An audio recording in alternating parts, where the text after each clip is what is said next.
上吗？8点前呢，老飞主持生活香港嘅運動嘅比較少㗎，就幾多人得啦。呢樣มื่อกระชมจ้อจีหลงงอนะครับตั้งแต่ถึงในเมื่อเดือนสิงหาคมเนี่ยเดี๋ยวนี้จะชุดแบบเก็บออกไปเรียนหลักthì họ sẽ rất ok còn ai sẽ phải chẳng hỏi là bên này ai sẽ có ai sẽ có nhỏ thuộc hè nhỏ bắt đầu cái này nó thấy CD là một rất là cho nên từ chỉ cần bóc ra nước cho đến chi tiết như này cũng đấy nhở vì nước chi hậu chỉ chúng một tế để nước chê nước chi hậu các cô giáo em đi đi hả các bạn còn những câu hỏi nào cần hỏi Alisa không ạ? Ví dụ như là các bạn gặp những cái vấn đề gì, còn nếu như các bạn ngại nói ở đây thì chúng ta sẽ đi về cái hệ thống và tư vấn riêng. Giờ thì anh chị có đã trên đồng chí là bố nhanh khi đi thử nó sẽ lúc trẻ nó đẹp với cái trình con đủ đến chọn em đi nếu là một đào tạo nên lúc chiến để phát triển. Bố nhanh thì trong này thì đã có lúc hệ thống thông tin nó được trình độ của ý ra cái cỡ đó với kéo tốt giải mong gì một dáng địa chế. Giờ này đẹp có lúc tự tháo rồi nó lâu nó chỉ cũng dây đúng cái cỡ đó với nhỏ tự tin mong gì nó tập xuôi kìa tự tin theo tập ra cái cỡ ua trong bao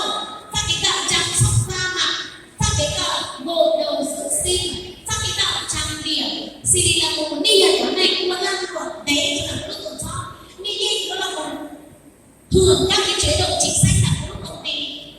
đi chương trình khuyến học bổng cho cái mình giúp mình học bổng tóc táo chê thi giờ đi lên đại học cũng quý tình thương đấy ạ lúc quý tình thương đây lúc quý đi nhà thảo lý cô chi học của bạn nhập hiện gì được bé thi bé của nhập hiện đi nhà cũng đã chưa đâu tiền đi mua cho học chứng chọn cái đấy ạ rồi ở cái con rồi là nó được cho lúc chi học nhưng mà bên cái thần đấy là thành trong kề quyết định để chế theo nhóm này cứ chỉ có các bán tàu để cứ đi mua ra cái cờ gì thành vì thiết để cứ đi mua những quyền tặng trí các tàu cho các bạn để các bạn xem hình ảnh các bạn biết được giá và thông tin rõ nhất của sản phẩm công ty chúng ta đó chính là ở các cái mã quét mã vạch của lúc xóa tông nhất đó của có chờ nhau nhất đó của lúc mã quét mã vạch nhá ở đẹp không nên thì chỉ cần có thể đi cùng đi cùng đi cùng thủ lĩnh này à lúc gì họ đã về cùng lớp chê của lớp chê đang có từ ví dụ Elena thì nó là một kia thôi đi nào thôi đi cái sức này nó nói đi khoảng không thể đi cùng cái suối đấy à các bạn có hiểu không ạ rất là nhỏ các chị em thân yêu của Elisa có hiểu bài không ạ nếu như các bạn hiểu bài rồi các bạn có muốn đi du lịch không ạ các bạn muốn đi du lịch cả vợ cả chồng hay đi một mình thế thì chúng ta phải cố gắng lên và bây giờ thì xin mời cô giáo anh Thảo sẽ tiếp cận sân khấu để đào tạo bài giảng chiến lược của phát triển hoạt động mô hình cửa hàng 1.0 lưu động của công ty Alisa nhé.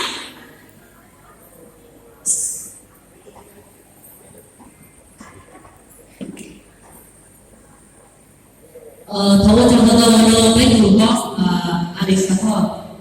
đã thấy chỗ như chỉ là đây rồi nhưng mà tôi nên sẽ được nên cũng sẽ nên nhập khẩu nó cả là nó thì nên phải thực hiện cái này rồi nếu mà thực hiện cái jadi nó là sẽ được cho được chơi đây sẽ được sợ đấy nhở sẽ được sợ bây giờ khởi động cái tiền á muốn đây cửa sở công ty này chẳng hạn trong đâu nên trong đầu đó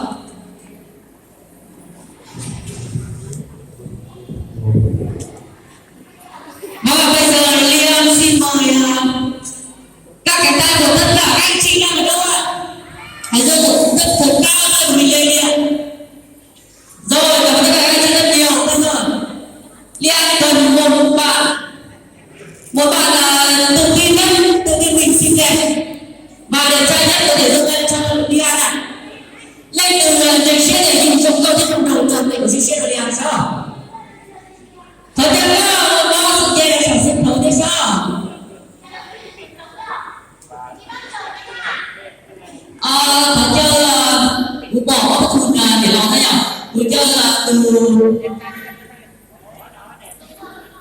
Tôi chỉ nói đây người chơi là từ Việt Nam thôi nhé.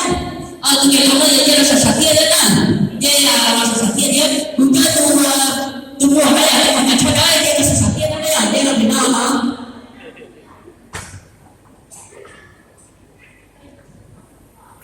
Vâng, xin mời bạn là nữ bạn áo trắng sẽ di chuyển lên trên sân khấu nữa.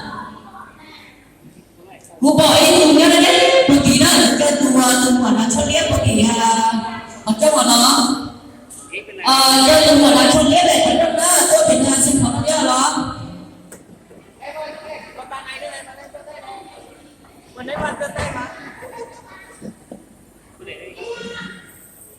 Rồi xin mời bạn nam lên cùng với tất cả mọi người luôn bạn. Xin mời bạn đứng áo đỏ trên sân khấu của chúng ta làm tất cả là rất nhiều các thành viên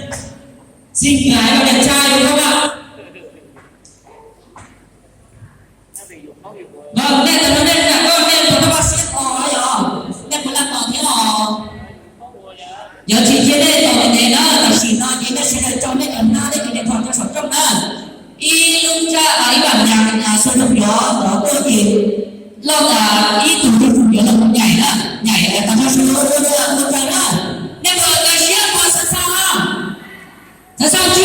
Sẵn sàng. Vâng, xin mời âm nhạc ạ. Xin mời đầu tiên xin mời chị Thảo.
Cho em hỏi với các anh chị không nhảy ạ. Và bây giờ thì còn một chương trình nữa, xin mời xin chọn cho An một bài đó là rap bài nhiều để chúng ta cùng nhau làm nhá. Bé hồ nghề nhá, bé hồ nghề là nó để trong sáng ở nghề, để trong sáng ở nghề là bé hồ nghề nào là nó giờ nó thì là lên từ về nó nhảy trong đi nhảy lên nhảy ở trong đi nói nó lên từ chính nhảy mà thỏ mình rồi đó. Ok, thì sáng chưa? Vâng, xin mời ở dàn rap bài Alisa sẽ đi bắt bạn là không nhảy lên trên sân khấu nha.